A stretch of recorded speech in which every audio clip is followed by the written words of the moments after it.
Don't forget to subscribe for more and press the bell icon to never miss any video. बिस्मिल्लाहिर्रहमानिर्रहीम। अस्सलाम वालेकुम। कैसे हैं आप सब लोग? उम्मीद करती हूँ ठीक होंगे, खैरियत से होंगे।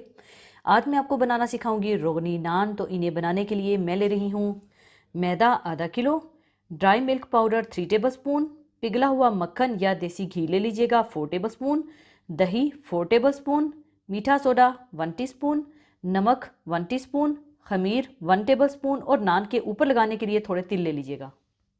तो सबसे पहले आप मैदे में डाल लें ड्राई मिल्क पाउडर, मीठा सोडा, नमक, खमीर, पिघला हुआ मक्खन और दही डालकर अच्छा सा मिला लें।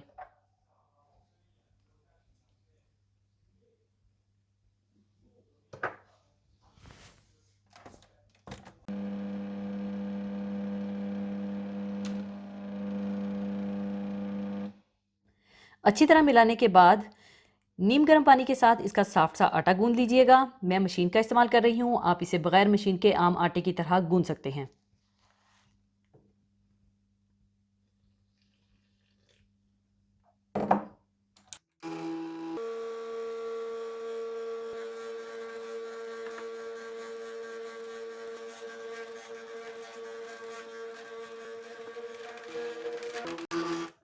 जब अच्छा सा सॉफ्ट सा आटा गूंद जाए तो आप इसे कवर करके किसी गर्म जगह पर इसे छोड़ दीजिएगा ताकि ये अच्छा सा फूल जाए, राइज हो जाए।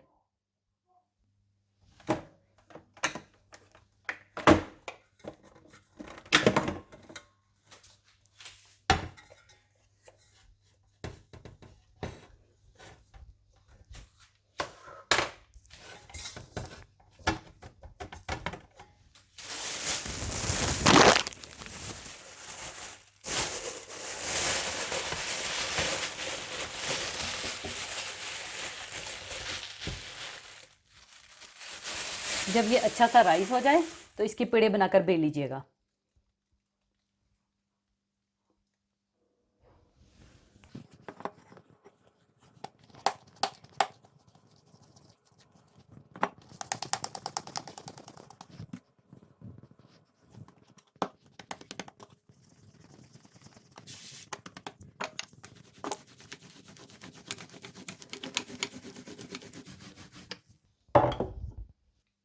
बेलने के बाद आप इसे ओवन की ट्रे में रख लीजिएगा।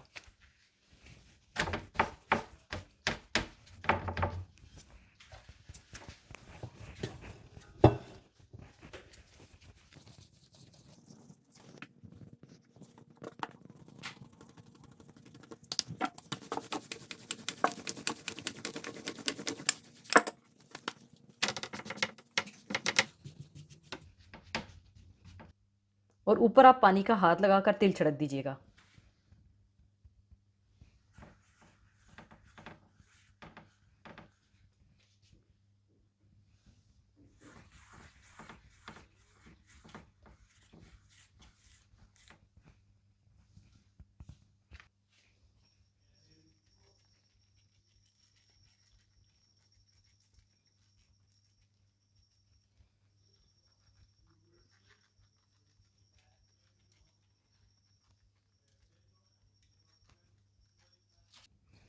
इसके बाद कांटे की मदद से या चम्मच की बैक साइड से या केक कोम की मदद से निशान लगा लीजिएगा।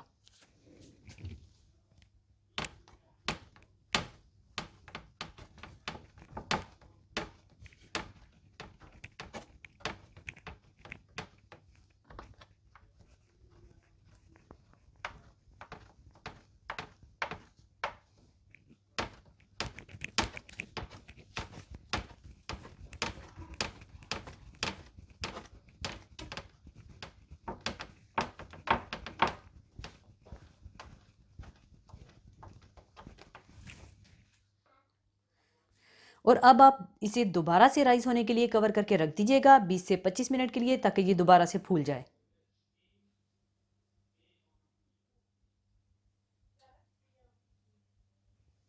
जब ये दोबारा से राइस हो जाए तो ओवन को अच्छा सा 230 डिग्री सेंटीग्रेड पर प्रीहीट कर लीजिएगा और इसे बेक कर लीजिएगा।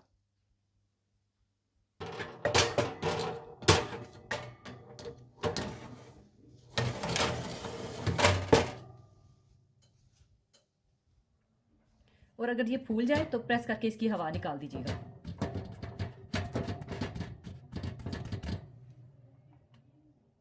बेक करने के बाद आप इन्हें निकाल लीजिएगा।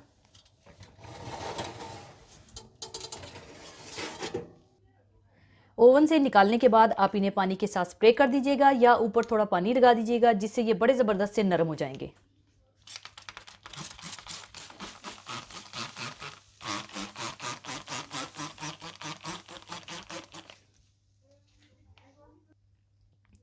पानी स्प्रे करने के बाद ऊपर देसी घी या मक्खन से ब्रश कर दीजिएगा।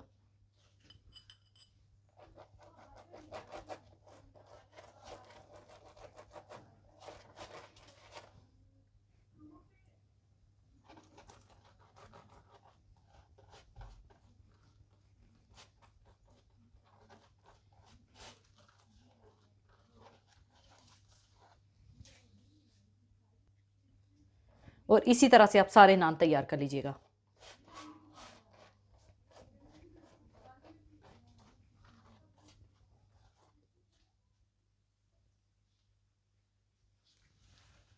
और ये देखें किस कदर साफ नान तैयार हुए हैं।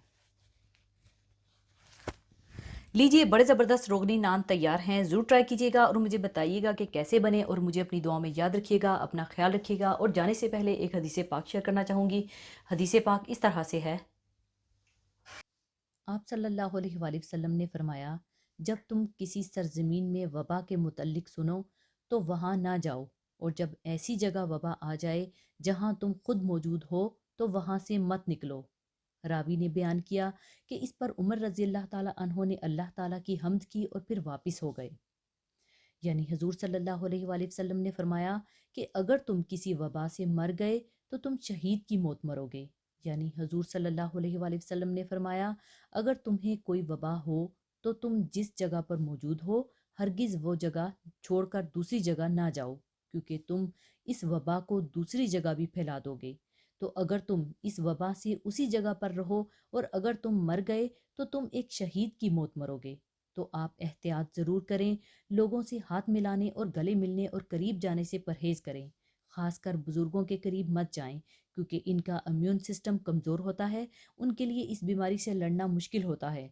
तो नमाज पढ़ें, वज़ू में रहें, कुरान पढ़ें, अल्लाह की इबादत करें, अल्लाह पर तवक्कल रखें और अल्लाह से मुआफ़ी मांगते रहें। और इसी वायरस के हवाले से थोड़ी सी मालूमात आपके साथ शेयर करना चाहती हूँ। तो आपसे दरख्वास्त करूँगी कि अपने इम्यून सिस्टम को बूस्ट करें। बहुत से लोग ऐसे भी हैं जिन्हें अभी यही समझ में नहीं आ रहा होगा कि वो अपने इम्यून सिस्टम को किस तरह से इम्प्रूव करें। तो इसके लिए हमारे रसूल सल्लल्लाहु अलैहि वसल्लम का फरमान है कि कलवंजी में मौत के अलावा हर बीमारी का इलाज है। तो दिन में एक चुटकी के बराबर कलवंजी ज़रूर खाएं और खजूरों का इस्तेमाल रोज़ करें और खजूर को रोज़ाना के मामूल में शामिल रखें। बच्चों बड़ों सबको खिलाएं और ख़ुद भी खाएं। खजूर के फ़ायदे बहुत सी अहादीस से साबित हैं, तो ज़रूर खाएं, क्योंकि इन हालात में अपनी इम्यूनिटी को बूस्ट करना बहुत ज़रूरी हो चुका है। इसके अलावा सेब का सिरका, जो कि बिल्कुल ऑर्गेनिक और रा हो, उसका इस्तेमाल गर्म पानी में डालकर ज़रूर करें। विटामिन सी का इंटेक करें। प्याज खाएं, केले खाएं, उबले हुए अंडे खाएं और साथ एक्सरसाइज को अपनी रूटीन में लाजमी रखें और अपनी इम्यूनिटी को इम्प्रूव करें और साथ एहतियात करें, अल्लाह की इबादत को मत छोड़ें। और इसी के साथ मैं आपसे इजाज़त चाहूँगी। अपना बहुत ख्याल रखिएगा और मुझे अपनी दुआ में याद रखिएगा। अल्लाह हाफिज़।